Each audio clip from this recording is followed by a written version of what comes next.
These are tough times, but Australians are tough people and we're resilient people. I've spoken this morning again, been in contact with Queensland, with New South Wales. I spoke with the Mayor of Lismore, Steve Krieg. He spoke about what a tough night he's had with himself and his partner. They are still in recovery mode. They've had hit after hit after hit there in that local community. But they are tough. It ended up being a discussion about how they were preparing and how positive he was that they had put everything in place that they could. At the worst of times, we always see the best of Australian character.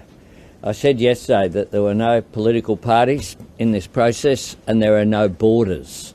Tropical Cyclone Alfred certainly does not recognise any borders, and nor should the government's response.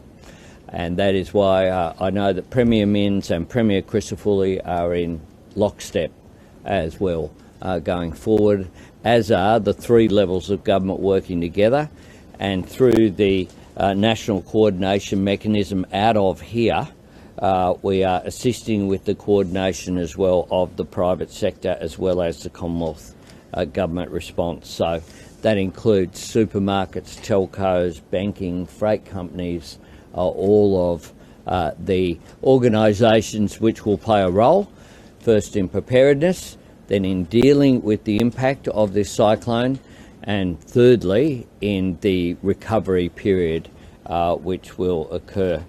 My message to people, whether they be in South East Queensland or Northern New South Wales, is we are there to support you. We have your back. We respect the work that you are doing in your preparedness, and we know that this is tough times, and that's why every Australian, regardless of where they are in this great country of ours, is thinking of you over the coming period. As Joe indicated, there's been a significant update in where we were from this time yesterday. This time yesterday, it was anticipated that the cyclone would cross into the territory. Land crossing would occur in the early hours of tomorrow morning. It's now anticipated, because it has slowed up somewhat, that will now be at a later time. That's not all good news.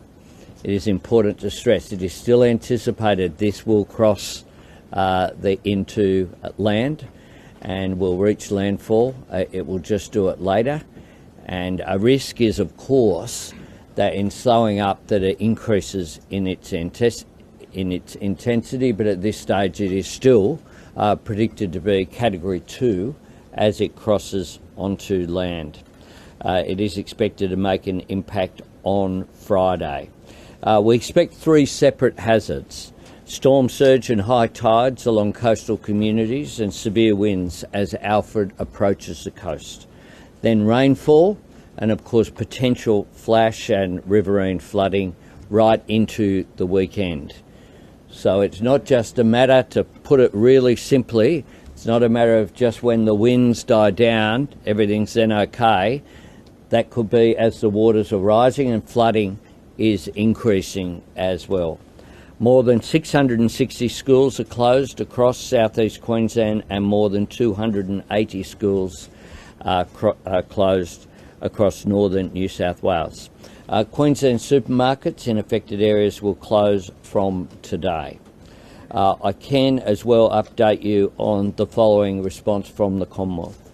We've received a request from both Queensland and New South Wales overnight, or in New South Wales's case in the early hours of this morning, for the early recovery grants of $1 million for affected councils. I'll sign off on those at Parliament House immediately this finishes, and that money will be on its way.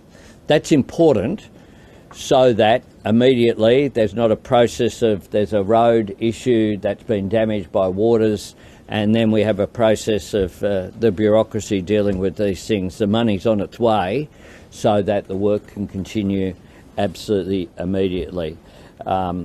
We want to make sure that as soon as recovery work is physically possible, it gets underway. We've delivered 310,000 sandbags into Brisbane for distribution across councils, and there is more on their way. 60 ADF personnel and 30 high clearance vehicles are being pre-positioned to go to Queensland to support police and SES volunteers as we move to the recovery phase. They will door knock to identify and support at-risk people.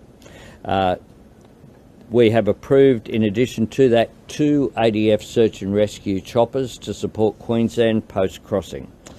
Yesterday, we pre-positioned heavy lift helicopters from our National Aerial Firefighting Fleet.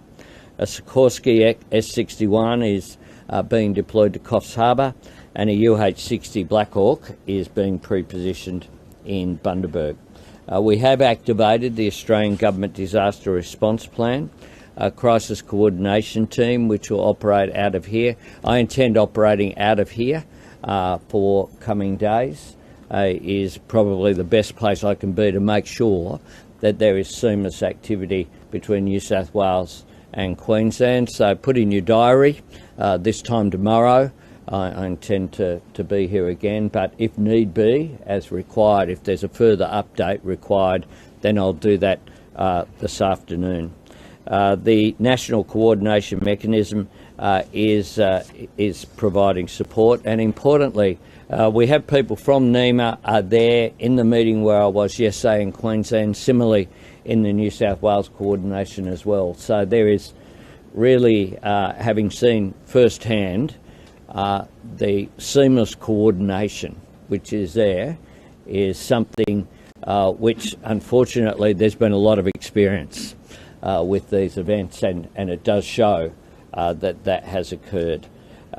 We also, as of yesterday, we declared a childcare subsidy period of emergency for childcare services in South East Queensland and Northern New South Wales.